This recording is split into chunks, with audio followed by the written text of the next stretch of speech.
Hi, I am Shruti Gokul, managing director of Gokulam architects and interiors. ഞാനിപ്പോൾ നിൽക്കുന്നത് നമ്മുടെ അരീക്കുഴയിലുള്ള ഒരു സൈറ്റിലാണ്. ഇവിടെ ഓൾമോസ്റ്റ് ബ്രിക്ക് വർക്ക് ഫിനിഷ് ചെയ്തിരിക്കുകയാണ്. നെക്സ്റ്റ് പ്ലാസ്റ്ററിങ് സ്റ്റേജിലോട്ട് കടന്നു. നമ്മളിവിടെ ചൂസ് ചെയ്തിരിക്കുന്നത് ജിപ്സം പ്ലാസ്റ്ററിംഗ് ആണ്. സോ നമുക്ക് അതിൻ്റെ ഡീറ്റെയിൽസ് ഒന്ന് കണ്ടു. ജിപ്സം പ്ലാസ്റ്ററിങ്ങിനായിട്ട് സെലക്ട് ചെയ്തിരിക്കുന്നത് ഈസി പ്ലാസ്റ്റർ എന്ന് പറഞ്ഞിട്ടുള്ള ഒരു മെറ്റീരിയലാണ്. അപ്പം ഇത് ഈസി പ്ലാസ്റ്ററിൻ്റെ എറണാകുളത്തെ ഡീലറാണ്. നോർമലായിട്ട് എല്ലാവരും സിമെൻറ്റ് പ്ലാസ്റ്ററിംഗ് ആണ് യൂസ് ചെയ്യുന്നത്. അപ്പം ജിപ്സം പ്ലാസ്റ്ററിംഗ് യൂസ് ചെയ്യാൻ നേരം നമുക്ക് ക്ലയൻറ്റിന് കുറേ ഡൗട്ട്സ് ഉണ്ടായിരുന്നു. വളരെ കോമൺ ആയിട്ടുള്ള കുഞ്ഞു കുഞ്ഞു ഡൗട്ട്സ് ആണ്. അപ്പം ആ ഡൗട്ട്സൊക്കെ നമുക്ക് ഈ ഒരു ഡീലർ നമുക്ക് ക്ലാരിഫൈ ചെയ്ത് തന്നു. ഞാൻ ഈ ഈസി പ്ലാസ്റ്റിൻ്റെ എറണാകുളം ഡീലറാണ്.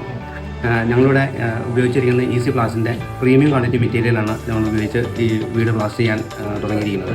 അപ്പോൾ നമ്മൾ 30 വർഷത്തെ മെറ്റീരിയൽ വാറണ്ടി നമ്മൾ കൊടുക്കുന്നതാണ്. ഇതിൻ്റെ ഇൻസൈഡിൽ നമ്മൾ പ്രീമിയം ക്വാളിറ്റിയാണ് ചെയ്യുന്നത്. അതിൽ നമുക്ക് വേറെ പ്രത്യേകിച്ചൊന്നും ആഡ് ചെയ്യേണ്ടതില്ല. സാധാ പ്രൈമർ തന്നെ ആഡ് ചെയ്താൽ മതി. മെയിനായിട്ടുള്ളൊരു ഡൗട്ടായിരുന്നു, ഇത് നമുക്ക് എക്സ്റ്റീരിയർ വോളിൽ അപ്ലൈ ചെയ്യുമ്പം എന്തെങ്കിലും പ്രശ്നങ്ങൾ ഉണ്ടാവുമോ എന്നുള്ളത്. ഇതിൻ്റെ എക്സ്റ്റീരിയർ ചെയ്യുന്ന ഒരു സമയത്ത് എന്ന് പറയുമ്പോൾ ഇത് റെഗുലറായിട്ട് വെള്ളം വീഴുന്ന ഒരു പ്രതലങ്ങളിൽ നമുക്ക് അപ്ലൈ ചെയ്യാൻ പറ്റിയ ഒരു മെറ്റീരിയൽ അല്ല ജിപ്സം. പക്ഷേ ഇതൊരു ചെറിയൊരു നനവോ അല്ലെങ്കിൽ ഒരു ഊത്തടിക്കോ അങ്ങനെയുള്ള ചെറിയ പ്രശ്നങ്ങളൊന്നും വന്നാലും നമുക്കത് ഇതിനെ ബാധിക്കില്ല. അത് മെയിനായിട്ട് ഒരു കോമ്പൗണ്ട് വാളുകളോ അല്ലെങ്കിൽ പാരപ്പറ്റ് ഏരിയയിലോ ഒന്നും ഡയറക്റ്റ് ചെയ്യാതിരിക്കുകയാണ് ഏറ്റവും നല്ലത്. നമ്മൾ സൈഡിൻ്റെ താഴേക്കും പ്ലിന്ത് ബെൽറ്റിൻ്റെ മുകളിലേക്കും എന്നുള്ള ഭാഗത്ത് നമുക്ക് ധൈര്യമായിട്ട് നമുക്കത് ചെയ്യാവുന്നതാണ്. നമ്മളിപ്പം DPC ഫൂട്ടിങ്ങിൽ നമ്മൾ ഡാം പ്രൂഫ് കോഴ്സ് കൊടുത്തിട്ടുണ്ടെങ്കിൽ നമുക്ക് ഒരു സൺഷെയ്ഡിൻ്റെ താഴത്തേക്കുള്ള വോളിലോട്ടേക്കും ഫൂട്ടിങ്ങിൻ്റെ മുകളിലേക്ക് അല്ല ആ ഒരു വോളിൽ നമുക്കിത് അപ്ലൈ ചെയ്യുന്നതിന് വേറെ വാട്ടറിൻ്റെ പ്രശ്നങ്ങളൊന്നും ഉണ്ടാവില്ല. പിന്നെ എന്തെങ്കിലും ക്രാക്സ് ഉണ്ടാകാൻ സാധ്യതയുണ്ടോ? ജിപ്സം അങ്ങനെ ക്രാക്ക് വീഴുന്ന ഒരു മെറ്റീരിയൽ അല്ല. ഇത് സ്ട്രക്ചറിൻ്റെ, അതായത് വീടിന് വരുന്ന ഏതെങ്കിലും എക്സ്പാൻഷനായിട്ട് ബന്ധപ്പെട്ട ചെറിയ ക്രാക്കുകളൊക്കെ വന്നു കഴിഞ്ഞാൽ അത് ഈ ജിപ്സത്തിലേക്ക് വരുന്നുള്ളതല്ലാതെ നമുക്ക് വേറെ ജിപ്സം അങ്ങനെ ക്രാക്ക് വീഴാൻ ചാൻസ് ഉള്ള ഒരു മെറ്റീരിയൽ. എക്സ്പാൻഷൻ കോൺട്രാക്ഷൻ ഒക്കെ കാരണം ക്രാക്സ് ഉണ്ടാവല്ലോ. അപ്പൊ അതിനെ നമുക്ക് മിനിമൈസ് ചെയ്യാനായിട്ട് എന്തെങ്കിലും മെത്തേഡ്സ് ഉണ്ടോ? അപ്പോൾ അതുപോലെ ചാൻസ് ഉള്ള സ്ഥലങ്ങളിലെല്ലാം നമ്മൾ ഒരു ഫൈബർ മെഷ് വെച്ചതിന് ശേഷമാണ് ചെയ്യുന്നത്. അപ്പോൾ അത് തൂക്ക സ്ലാബ് വരുന്ന ഭാഗങ്ങളിൽ അല്ലെങ്കിൽ ഒരുപാട് മിനുസം ഉള്ള ഭാഗങ്ങളിലേക്ക് വരുന്ന ഭാഗത്ത് മാത്രമാണ് അത് ചെയ്യേണ്ട കാര്യമുള്ളൂ. അല്ലാതെ നമ്മൾ സീലിങ്ങിൽ ഓൾമോസ്റ്റ് ചെയ്യുന്ന ഒരു സീലിംഗ് കോമ്പൗണ്ട് ഉണ്ട്. അതൊരു പശ രൂപത്തിലാണത്. ആ പശ രൂപത്തിലുള്ള ആ കോമ്പൗണ്ട് നമ്മൾ അത് ആഡ് ചെയ്യുകയും ചെയ്യണം.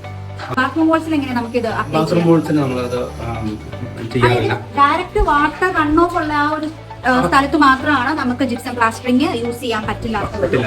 ബാക്കി ചെറിയ ഒരു വാട്ടറിന്റെ ഇപ്പം നമ്മൾ മഴ വിട്ട് പെയ്യുമ്പോൾ ഊത്തടിച്ചിട്ടുള്ള വെള്ളം വന്നു അങ്ങനത്തെ ഇതിലൊന്നും ഒരു പ്രശ്നം വരുന്നില്ല.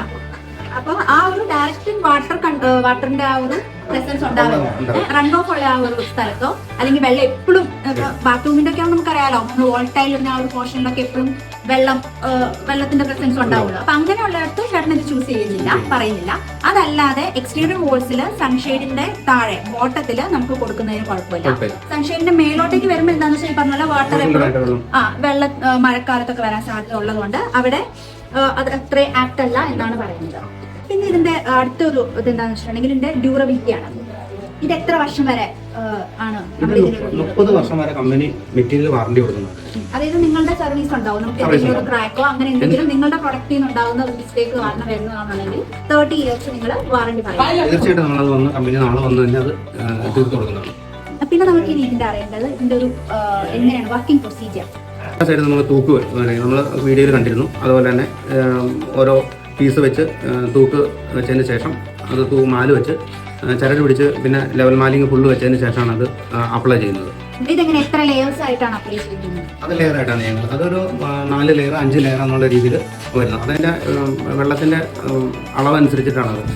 ആദ്യം വെള്ളം കുറച്ചായിരിക്കും ചേർക്കുന്നത്. പിന്നെ ലാസ്റ്റ് കോട്ട് വരുമ്പോഴത്തേക്കും ലെയർ വരുമ്പോഴത്തേക്കും നല്ല ലൂസായിട്ടാണ് ചെയ്യുന്നത്. ഇപ്പൊ നമ്മൾ ചെയ്ത് കഴിഞ്ഞാൽ എന്തെങ്കിലും ക്യൂറിംഗ് മെത്തേഡ്സ് ഉണ്ടാവുമോ? ഇതിന് ക്യൂറിങ്ങിൻ്റെ ആവശ്യം വരുന്നില്ല, കണ്ടൊഴിക്കേണ്ട ഒരു ആവശ്യം വരുന്നില്ല. ഇതിൻ്റെ മെയിനായിട്ട് ഇത് ലാസ്റ്റ് സ്റ്റേജിൽ മാത്രം നമ്മളത് പെയിൻറ്റിങ്ങിന് തൊട്ട് മുന്നേ നമ്മളൊന്നത് ഡസ്റ്റ് ഉണ്ടാവും അതിനകത്ത്, അതൊന്ന് തൂത്തിടണം. അല്ലെങ്കിൽ നമുക്ക് വെള്ളം ഒഴിച്ചിട്ടാണെങ്കിൽ അത് നമുക്ക് കഴുകി കളയാം. ഡയറക്റ്റ് ഭിത്തിയിലോട്ടേക്ക് അപ്ലൈ ചെയ്യുവാണോ? വേറെ എന്തെങ്കിലും ഭിത്തിയിലോട്ടേക്ക് അപ്ലൈ ചെയ്യുമ്പോൾ വേറെ ഒന്നും ആവശ്യമില്ല. സീലിംഗിലും ഇതുപോലുള്ള മിനുസമായിട്ട് പ്രതലങ്ങൾ ബീമിൻ്റെ അടി അങ്ങനെയുള്ള ഭാഗങ്ങളിൽ വരുമ്പോൾ മാത്രമാണ് നമ്മൾ ബോണ്ടേജ് ചെയ്യേണ്ട കാര്യം, ആഡ് ചെയ്യേണ്ട കാര്യം. അത് ഈ ഈസി പ്ലാസ്റ്റിന്റെ അതിൻ്റെ തന്നെ ചെയ്യണം ആണല്ലേ? ഓക്കെ. അതിന് ആ സെയിം പേര് എന്തെങ്കിലും ഉണ്ടോ? അത് ഇതാണ് നമ്മുടെ ബോണ്ടേറ്റ്. Easy bond okay. മെറ്റീരിയൽ. ഈ ബോണ്ടിങ് മെറ്റീരിയൽ ആഡ് ചെയ്തതിനു ശേഷം ശേഷമാണ് നമ്മൾ സ്ലാബിലൊക്കെ ആണെങ്കിലും ബീൻസ് അങ്ങനത്തെ ഉള്ള ഇതിലൊക്കെ നമ്മൾ അപ്ലൈ ചെയ്തതിനു ശേഷം പ്ലാസ്റ്ററിങ് ചെയ്യും. അതുപോലെ തന്നെ നമ്മുടെ ബ്രാൻഡാണ് പെയിന്റാണ്, 3-in-1 പെയിന്റാണ്. ഓക്കെ. അപ്പൊ ഇത് ഇവരുടെ തന്നെ പെയിന്റും അവൈലബിൾ ആണ്. പക്ഷെ നമുക്ക് ഈ പെയിന്റ് ആണ് യൂസ് ചെയ്യണമെന്നുണ്ടോ? ഇത് എക്സ്റ്റീരിയർ ചെയ്യുന്ന സമയത്ത് മാത്രം ഈ കമ്പനിയുടെ തന്നെ പെയിന്റ് ഉപയോഗിച്ചാണ് ചെയ്യേണ്ടത്. എന്നാലും നമുക്ക് വാറണ്ടി കിട്ടും. ഇന്റീരിയറിൽ നമുക്ക് വേറെ പെയിന്റ് യൂസ് ചെയ്യുന്നതിന് കുഴപ്പമില്ല. ഏത് കളേഴ്സ് ചൂസ് ചെയ്യുന്നതിനും ഒന്നും കുഴപ്പമില്ല അല്ലെ? ഇതിന് പെയിന്റ് കളറിന് എന്തെങ്കിലും ഫെയ്ഡിങ് ഉണ്ടാവുമോ? പെയിന്റ് ഫെയ്ഡ് വരില്ല. ഇതൊരു 20-22 ദിവസം കഴിഞ്ഞ് കഴിഞ്ഞാൽ ഇതിന്റെ എല്ലാ സെറ്റിങ്ങും തീരും. അത് കഴിഞ്ഞാൽ പിന്നെ നമ്മൾ ഏത് കളർ വേണമെങ്കിലും ഇതിനകത്ത് നമുക്ക് ഇത് പ്യൂർ വൈറ്റ് ആയിരിക്കും. 22 ദിവസം കഴിയുമ്പോഴത്തേക്ക് ഇതിന് പ്യൂർ വൈറ്റ് ആയിരിക്കും. പിന്നെ നമുക്ക് ഏത് പെയിന്റ് വേണമെങ്കിലും നമുക്ക് അതിനകത്ത് ചെയ്യാവുന്നതാണ്. ഇതൊക്കെയായിരുന്നു നമ്മുടെ കോമൺ ആയിട്ടുള്ള ഡൗട്ട്സ്. Thank you. നമുക്ക് നന്നായിട്ട് ക്ലിയർ ആക്കി തന്നു.